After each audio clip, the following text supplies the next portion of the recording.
There are certain mistakes that you do not want to make when you're trying to build muscle. Not because it's the end of the world or anything like that, but just because you can simply avoid them. And you can do little tweaks that are going to make your time building muscle 10 times easier and 10 times more productive. Now, I have about a combined 8 years of personal and professional experience with building muscle. As a personal trainer of 5 years who has worked specifically with people who wanted to build more muscle, and as somebody who went into being a personal trainer and went into working in the fitness industry because I wanted to build muscle, because I was skinny. I didn't have the most aesthetic body. I was a teenager, I was skinny fat, I had low self-confidence. I thought if I had more muscle, then I would feel cool. And you know what? To some extent, it did kind of work. Ironically, not through the fact of just being bigger, but more so the lessons I learned through the journey of consistently training. Anyway, before this turns into a sob story, let's crack on with the top 11 mistakes that you want to avoid when it comes to building muscle. I've made these, so you don't have to. Number one, I bang on about this all the time, doing a workout split that you cannot realistically commit to. For the first year of my training, I had a 5-day split, but I only went to the gym 4 days a week. And that wasn't intentional, it wasn't like a rotating split. Somebody help me explain how that makes sense. Because looking back, I have no idea. If your schedule only allows you to get into the gym for 3 days a week, there is no point in you doing a 6-day push-pull leg split, because you will not consistently stick to it. Don't make the game harder than it has to be. Number two, doing too many exercises in a workout. Now, okay, there's not an exact science to this. However, there is absolutely overkill, and sometimes people just overcomplicate this. You can be one of those people who does 10 exercises and you just do 2 sets of everything. That's absolutely fine. Personally, I don't really enjoy it. Maybe we can be friends in another life. But I do think with more exercises just comes more overcomplication. There's more fatigue on your nervous system. You're trying to do all these complex movements, and actually it just results with more naff results. And not only that, when you're looking at your workout and knowing that you've got 10 exercises to complete, if you're not in the best mood to go into the gym and do it, you're really not going to be in the best mood when you're looking at your sheet and seeing that you've got 10 exercises to complete. Keep it short, keep it sweet. These days, I run off of literally like 4 to 6 exercises per workout. Okay, number three, kind of to do with the same thing, is doing too many sets per workout. Now, when I'm talking about sets per workout, I mean total sets per workout. If I have 5 exercises in my workout and I do 3 sets of each of them, that's 15 total sets. If I were you, I would personally stick to this range, and I've tried a lot of these, so I'm basing this off of what's worked for me and what's worked for my clients in the past. I would aim for roughly 12 to 16 sets total in a workout. But what I have found is that if you start to exceed 16 sets per workout, you don't really put in quite as much effort. And when it comes to building muscle specifically, because remember this video is about building muscle, not about anything else, that intensity is going to be one of the number one driving forces when it comes to building muscle. And we want to try and keep that high at all costs. So if you're exceeding 16 sets, chances are the intensity is going to start to drop. And that is a big no-no in my books. Number four is thinking that you shouldn't always push somewhat hard in the gym. I don't really know how we got to this point in social media fitness where some people genuinely push the idea that you shouldn't push that hard in the gym. Now, do you have to go to all-out failure all the time? No. But remember, we have our meters of volume on one hand and intensity on the other, and they can never both be high, and if they're both low, then we're not going to get any results. So either they can both be somewhat in the middle, or one of them can be high and the other one can be low. Personally, I like to get in and get out and get it done, and I would rather put the intensity sky high and put the volume towards the bottom. But again, there's a little bit of wiggle room there. You can find your own way of doing it. The key point is that every set you should be completing, if your goal is to build muscle, should be somewhat hard. The number one thing I see with people, it's the first thing I go to when people ask me why aren't I building muscle, is I ask them to send me a set of them doing an exercise, because chances are the intensity is just not quite there. Okay, number five, and a little bit of a controversial one here, you shouldn't put the hardest exercise first. Now, I know that's probably upset a lot of you, because actually that's probably what you've been told over and over again. Now, there's nothing wrong with having the hardest exercise first. Remember, when we're talking about anything fitness related, it's always contextual. Right now we're talking about muscle growth, and there is definitely an argument to put the hardest exercise first. It may be something that needs the most coordination, it may be something that's brand new, and therefore you're probably better off putting it at the beginning. However, this is my argument for putting it nearer the bottom. As the workout goes on, we accumulate a level of systemic fatigue, the fatigue of the nervous system. It's that sort of sense of lingering numbness and tiredness that you get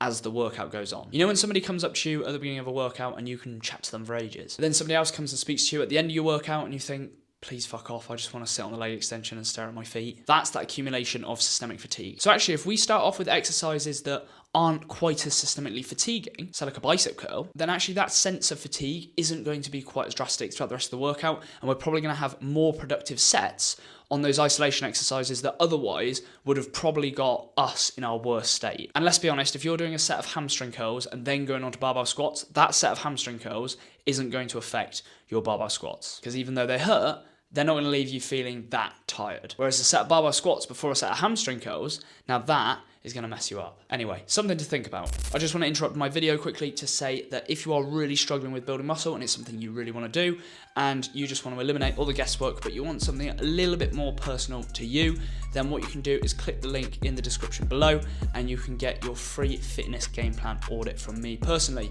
You answer a couple of questions based on your current goals, what you're doing currently to try and achieve those goals, and the biggest barrier holding you back at the moment. And I'll send you a quick 3 to 5 minute response video going through your audit form and telling you exactly what you could be doing better, what you're doing well, and the steps that you need to take in order to start seeing more progress. It's completely free. Just click the link below, fill out your form, submit it, and I will get it back to you in the next 72 hours. Anyway, that's there for you. Enjoy. Back to the list. Okay, number 6 is thinking that rest times between sets should always be the same. And I mean this in the way of always be the same between exercises and always be the same from day to day. As we just discussed, certain exercises are going to have more of a fatigue factor than others. If I'm coming off of a set of tricep pushdowns, I just don't need as much rest as I would if I was coming off of a set of hack squat, because it's a bigger exercise, has bigger muscle groups, it's a bigger movement. Therefore, those rest periods shouldn't be the same. And this is why even day to day, you shouldn't have a set rest period for your hack squats. One day you may have slept awfully. Your nutrition may have been quite shit. You may not have drank enough water. Whereas one day you might have come in, you cracked out on caffeine, you've had tons of water, you've had a big breakfast of Special K or whatever you're eating, and you come in and you're just ready to go. On those days, you're probably not going to need quite as much rest as on the days when you feel awful. So base your rest periods off of how you feel rather than a set duration. Number 7, I'm very, very passionate about this one, is don't skip out on the deepest range of motion. I see guys coming in and they're doing their dumbbell presses like this.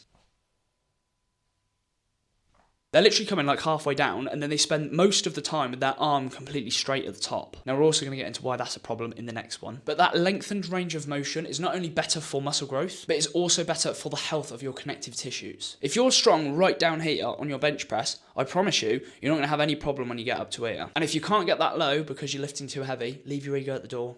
Get your dumbbells lighter and then start pressing. Number 8 is do not allow tension to fall off. We're living in a post-time under tension era. Some would say, happily. I would say we've kind of overshot it now to the point where we kind of disregard it. When actually, if we think of what causes muscle growth, mechanical tension is the number one driving force. Your muscles don't understand sets, reps, whatever. They just speak the language of tension. And I think if you're doing a set of bench press where you're spending the majority of the time with your arm completely straight at the top, where there's no tension on your pec, then I just don't know how that can be productive. When we're thinking about muscle growth, let's try and think of keeping the tension on that muscle for as long as we can throughout the duration of that set. It's not about making the set longer, it's just about maintaining that tension through a good range of motion and pushing that to near failure. Super simple. If you want a little tip, because I've just been talking about bench press a lot, and you want to maintain that tension on your pecs more, when you get to the top, don't straighten your arm out.